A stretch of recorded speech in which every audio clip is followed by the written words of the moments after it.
প্রচুর পরিমাণে কালো ধোঁয়া ছাড়ছে, পুরো এলাকাটি কিন্তু আসলে ধোঁয়াচ্ছন্ন হয়ে গিয়েছে। কি পরিমাণ ধোঁয়া ছাড়ছে, তিনি কিন্তু পুরো কালো হয়ে গেছে।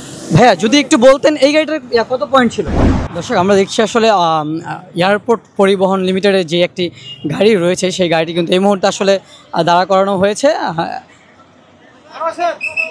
এবং আমরা দেখছি আসলে বিআরটি এবং পরিবেশ অধিদপ্তরের আসলে যৌথ অভিযানে যেই অভিযানটি চলমান রয়েছে সেই অভিযানে কিন্তু আসলে এখন এই মুহূর্তে কিন্তু এয়ারপোর্ট পরিবহনের একটি গাড়ি আসলে দাঁড়া করানো হয়েছে, এবং পরবর্তীতে কিন্তু তার যেই ফিটনেস সংক্রান্ত যেই ব্যাপারগুলো রয়েছে বা কালো ধোঁয়া ছাড়ছে কিনা সেগুলো কিন্তু এখন যাচাই বাছাই করা হবে।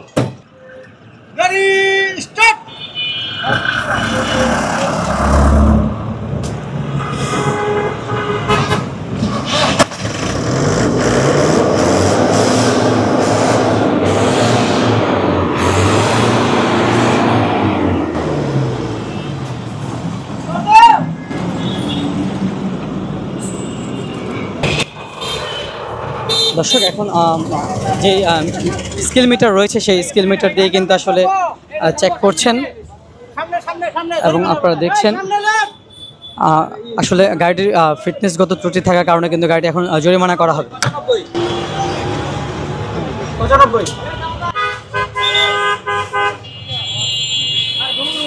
অতিরিক্ত মাত্রায় কালো ধোঁয়া ছাড়ার কারণে কিন্তু গাড়িটা এই মতো জব্দ করা হয়েছে, এবং আপনারা দেখছেন এটাকে কিন্তু আসলে জরিমানার আওতাধীনে করা হবে। এটা হলো এয়ারপোর্ট পরিবহন লিমিটেডের একটি গাড়ি, যেটি ঢাকা মেট্রো 153734 যেটির নাম্বার রয়েছে। এবং পরবর্তীতে আমরা আরেকটি গাড়ি দেখছি যেটি সাভার পরিবহন লিমিটেড, সেই গাড়িটিকে এখন এই মুহূর্তে চেক করা হবে, এবং পরবর্তীতে আসলে কিন্তু আইন অনুযায়ী যে ব্যবস্থাটি নেওয়া প্রয়োজন সেই ব্যবস্থাটি নেবেন।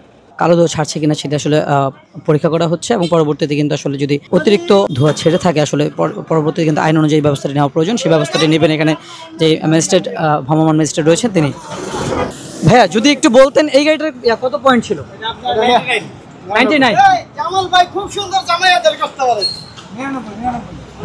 দর্শক যিনি দেখছেন আসলে যিনি আসলে মিটারটি স্কেল মিটার দিয়ে আসলে পরীক্ষা করছেন গাড়ির নিচ থেকে, তিনি কিন্তু ধোঁয়ায় পুরো কালো হয়ে গিয়েছেন। আপনারা দেখছেন আসলে কি পরিমাণ ধোঁয়া ছাড়ছে, তিনি কিন্তু পুরো কালো হয়ে গেছেন। তার যে ইউনিফর্মটি রয়েছে ইউনিফর্মটি কিন্তু পুরো কালো হয়ে গেছে, তার হাত আপনারা দেখতে পাচ্ছেন। আসলে এই হচ্ছে আমাদের দেশের আসলে পরিবহন ব্যবস্থা আসলে অবস্থা।